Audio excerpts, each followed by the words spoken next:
Welcome back, everyone, to a brand new edition of Virtues Rage with Jargo right here on the BigVitoBrand.com.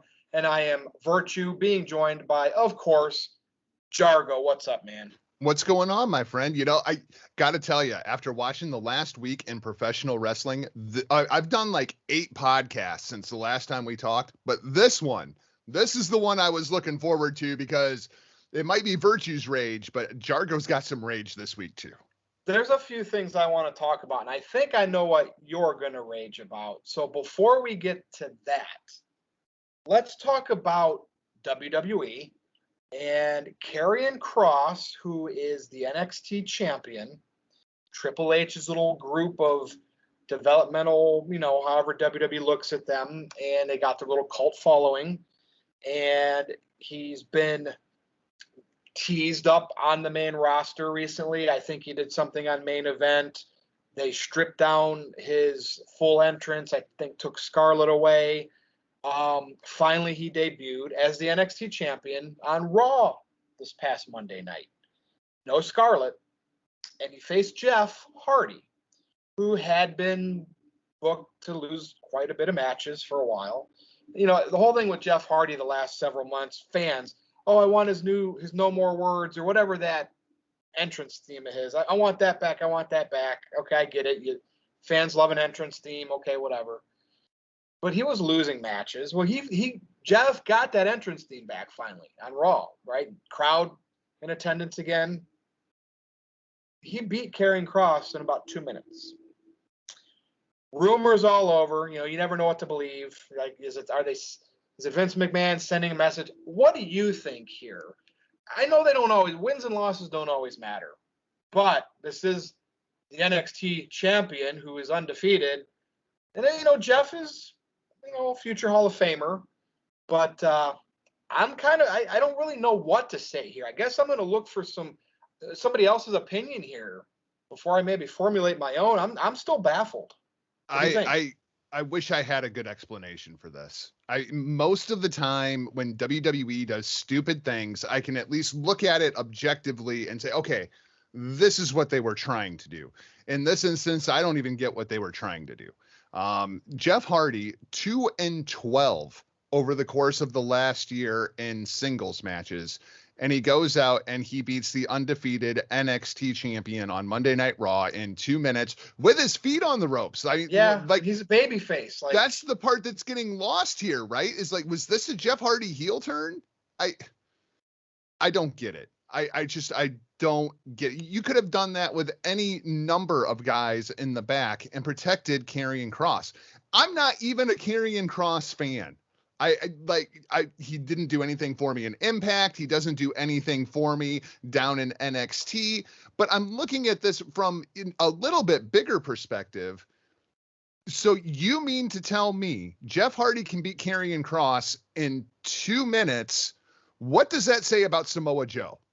Because Samoa Joe got choked out by Karrion Kross last week. And now Samoa Joe seems to be coming for Karrion Kross. So you mean to tell me that Jeff Hardy could beat Samoa Joe in 2 minutes? Because I don't believe that in any way, shape, or form. Is this a disconnect with Vince McMahon and Triple H with what NXT is, which maybe to Vince McMahon, they're just bodies. But yet when they're in NXT, they're treating them like they're going to become the next stars. I have to say, we have to consider that could be a very big possibility that there is just a disconnect and Vince McMahon doesn't get NXT.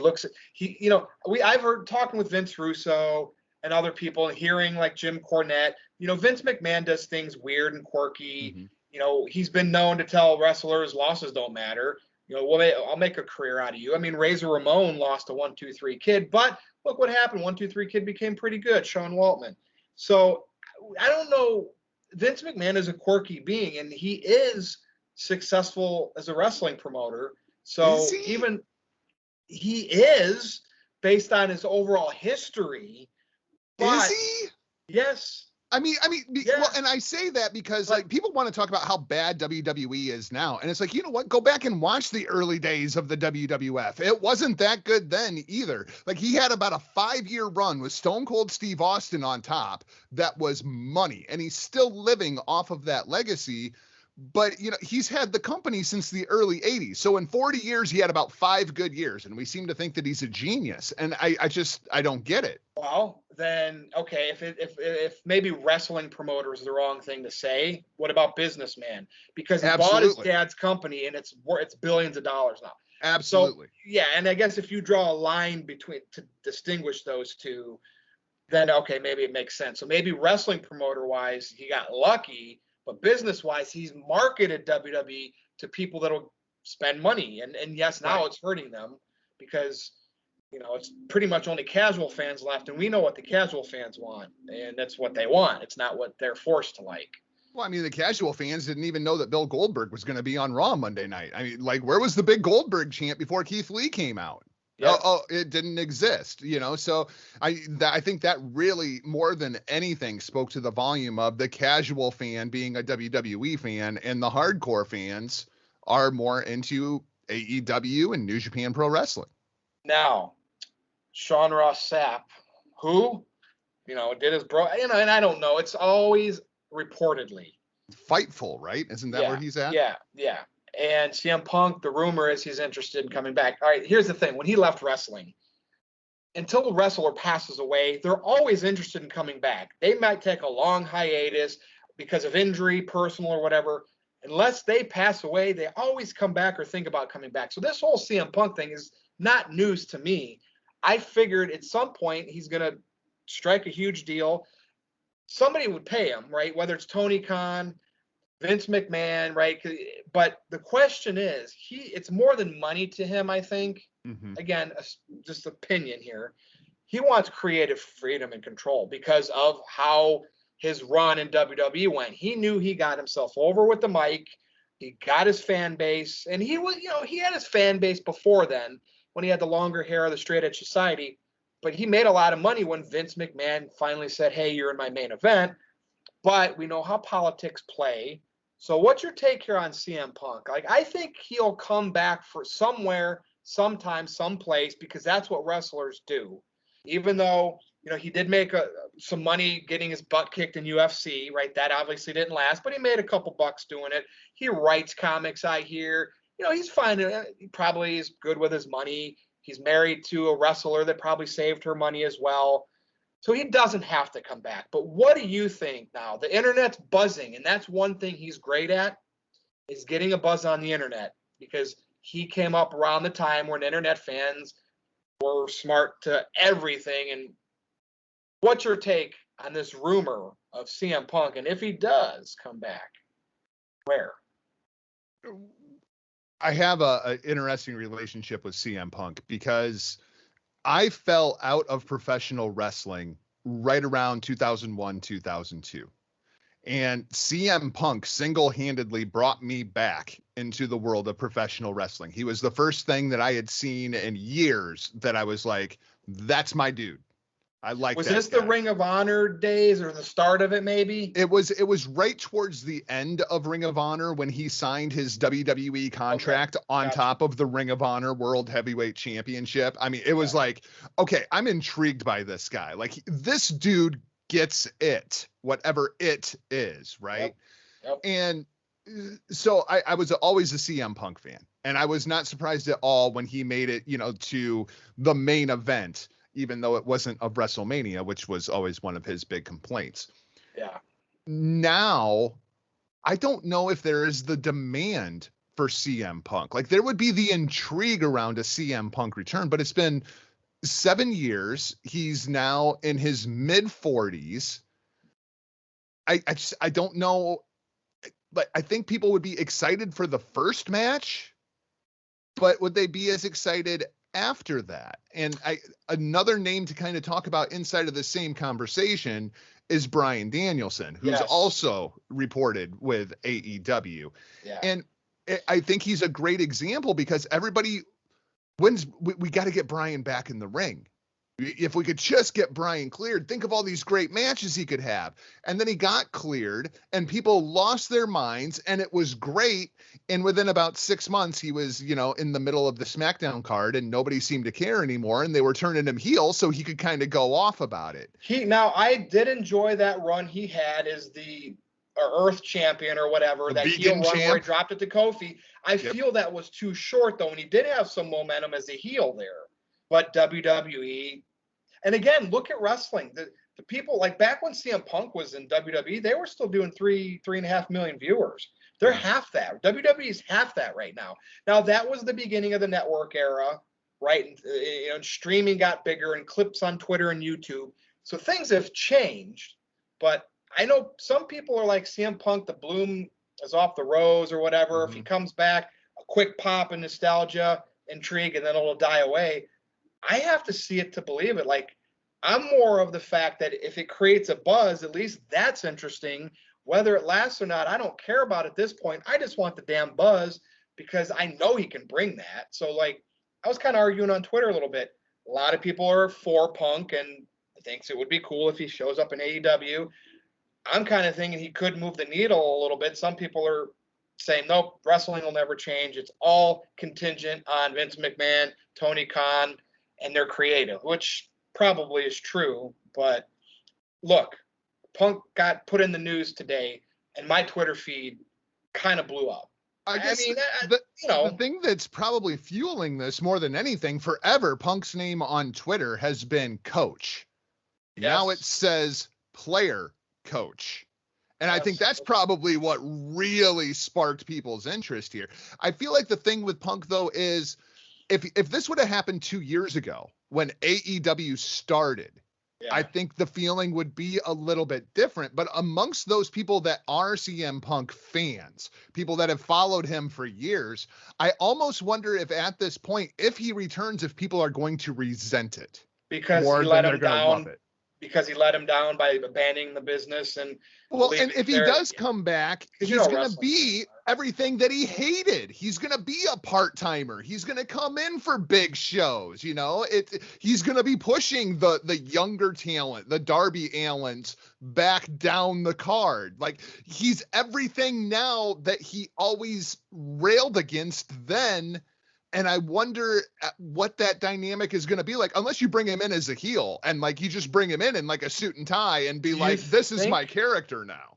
Could he and Daniel Bryan come back as heel veterans? Maybe be baby faces at first, sell some T-shirts, but then be that like, hey, this is our spot, but really be used to get that next generation over. Who's really getting the next gen? We talked about this on Getting Color or not. Men of Business, who really is getting that next generation over? Somebody has to. We need some wrestlers that have a little bit of traction to finally do it. Nobody's doing it. As much as people want to rail on Cody, that's what Cody's doing. Cody got Darby Allin over. Like, unquestionably, Darby Allin wasn't nearly the star that he was before he went to AEW and he had that feud with Cody. We're seeing guys like Ethan Page in the main event of AEW. Like, we're seeing that younger generation. I think AEW has done a surprisingly good job at elevating young talent and making good use of veterans. But at a certain point, there's too many veterans. See, when I say over, it's not to that crowd they're playing in front of, like Orange Cassidy, the people that know him, love him. I mean, casual fans. Like, think about this. When CM Punk was last in WWE and they had double the TV audience, right? That means there's 1.5 million, I don't know, just say that probably, or at least 1 million that aren't watching now that watched then.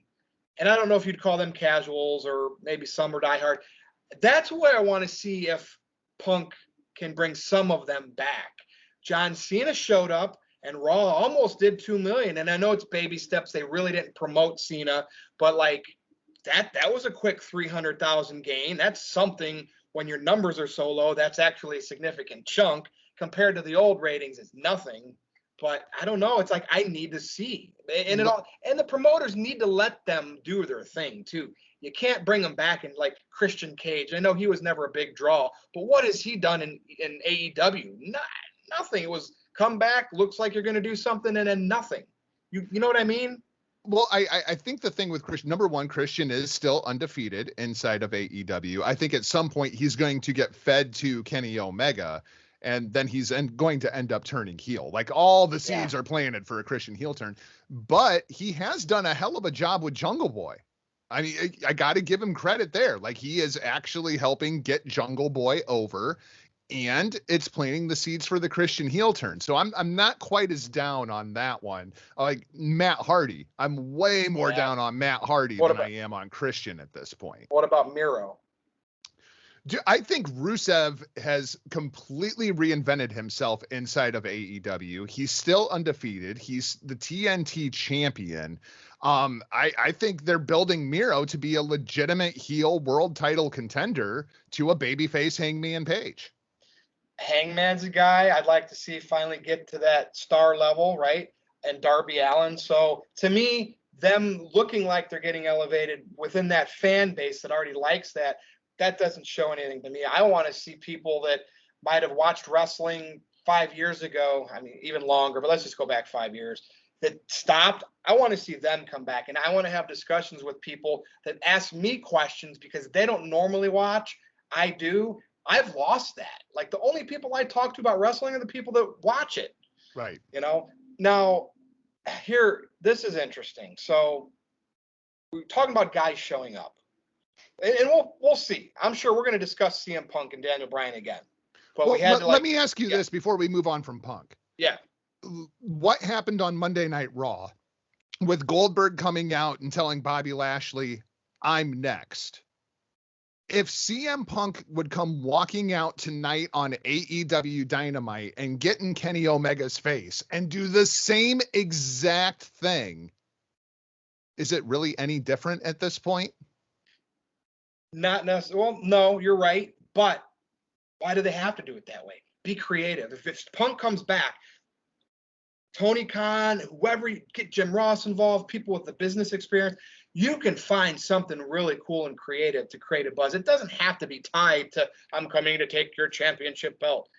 And it doesn't have to be CM Punk bashing WWE either. I just feel the creativity has been lost in wrestling. And if Punk comes back, and you can say Bryan to an extent goes to AEW, maybe I can see something different, new, because right, Jericho's tried to reinvent himself all these years. Now it seems like he's kind of become complacent. But remember that Jericho New Japan run? We talked about that with Kenny Omega. That was excellent. That was that type of thing in a weird, other convoluted way is what I want to see Punk do wherever he shows up. Whatever Jericho did with Omega, to me, that was magic in New Japan. So therefore, that was kind of recently, within the last couple of years. I feel that something cool like that can still be done. And that's what the pressure as a fan I'm putting on a CM Punk if he does come back. With Punk, I think I would do something completely different.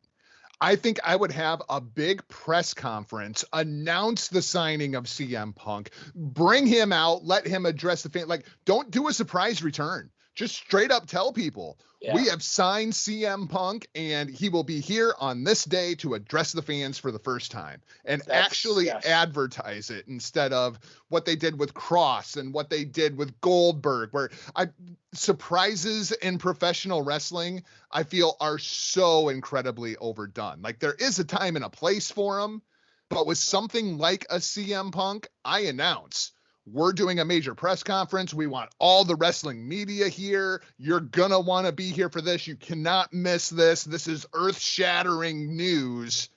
And then bring out CM Punk. Yep. No, that's a good point. They should absolutely do that. Now, Impact. I know you're a New Japan guy.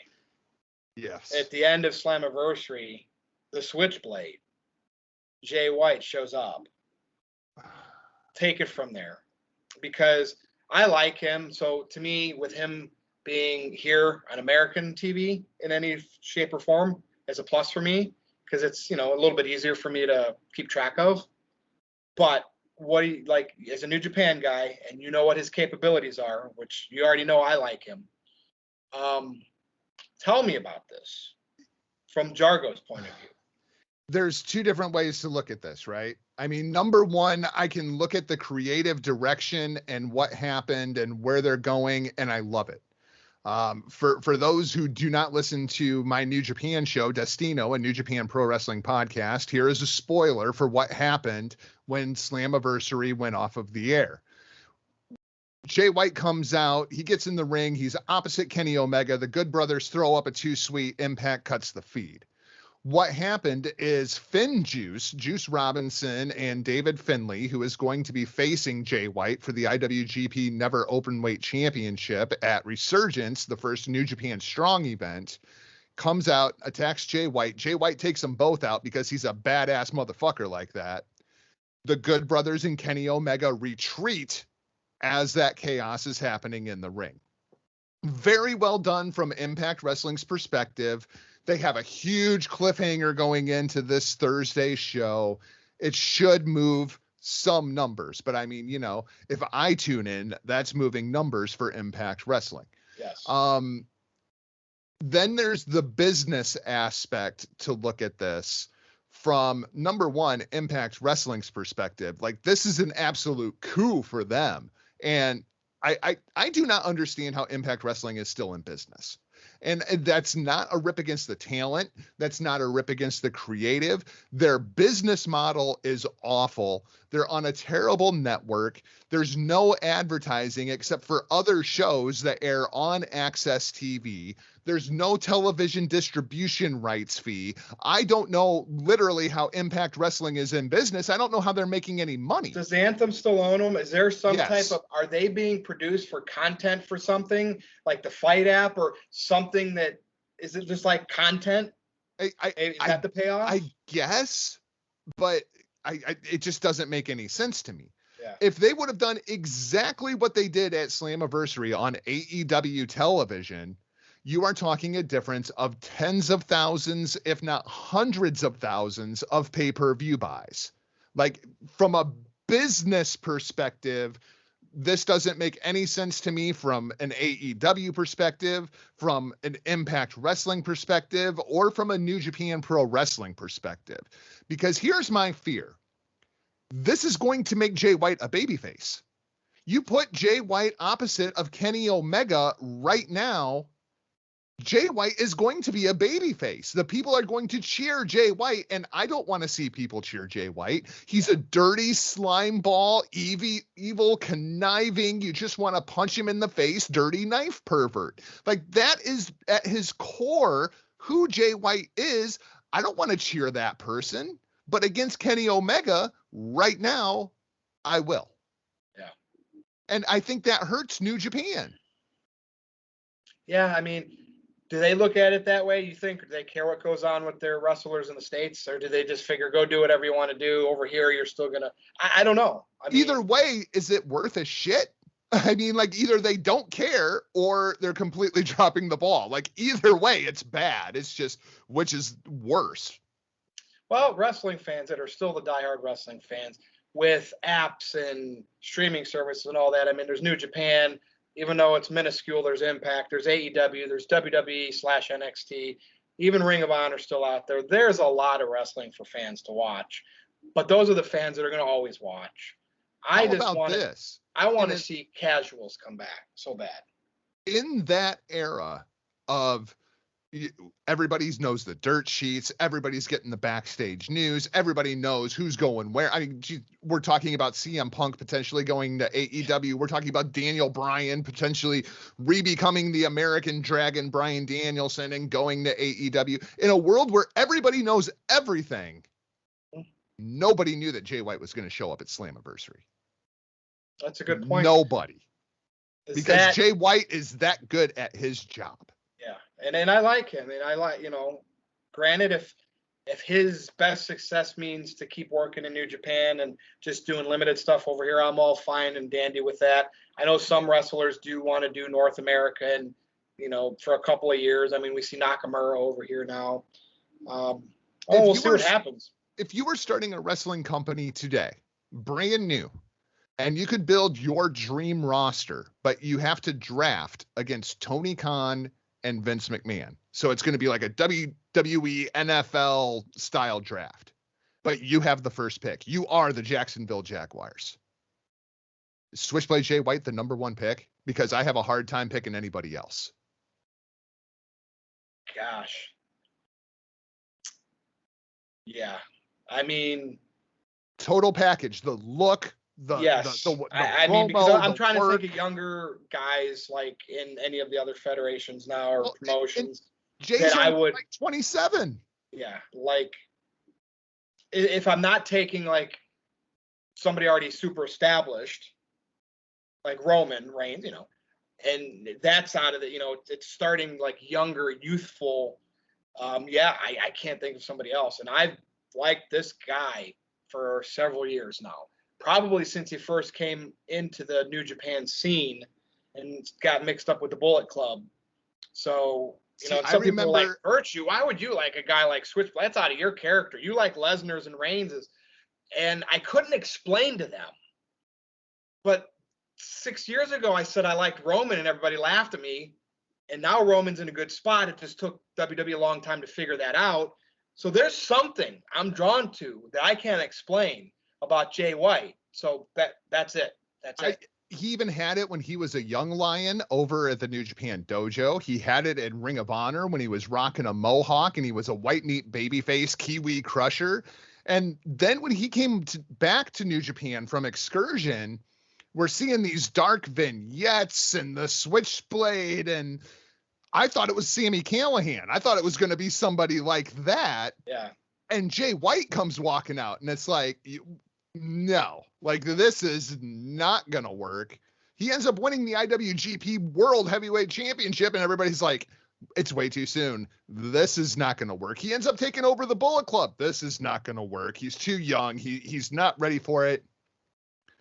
All he does is get himself over. I mean, like every time, regardless of the situation, all he does is get himself over because he's that good and well-rounded. Like, it's a complete package.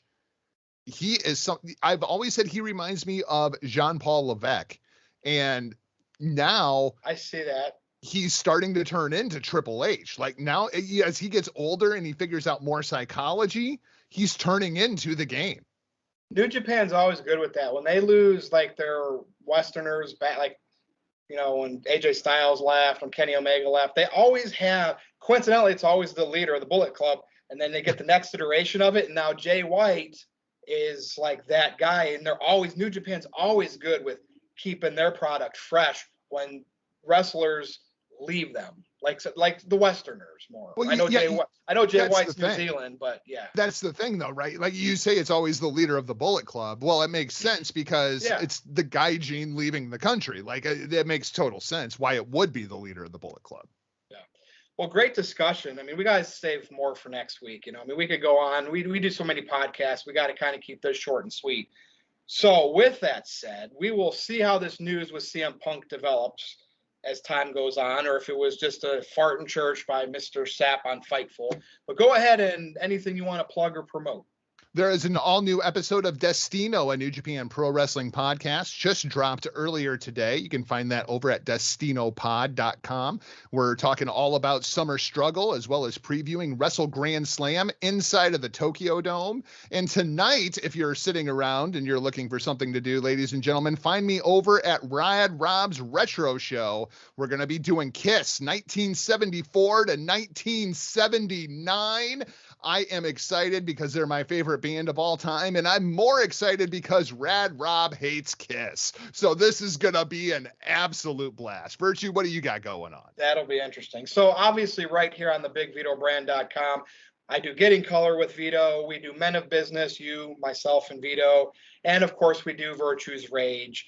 And you can follow me on Twitter if you dare at NoDQ_Virtue. Yeah, I do some stuff over on that website too, NoDQ.com. But this has been Virtue's Rage right here on the BigVitoBrand.com for Jargo. I am Virtue. Thanks for listening or watching, and we will be back to do this again next time. Later.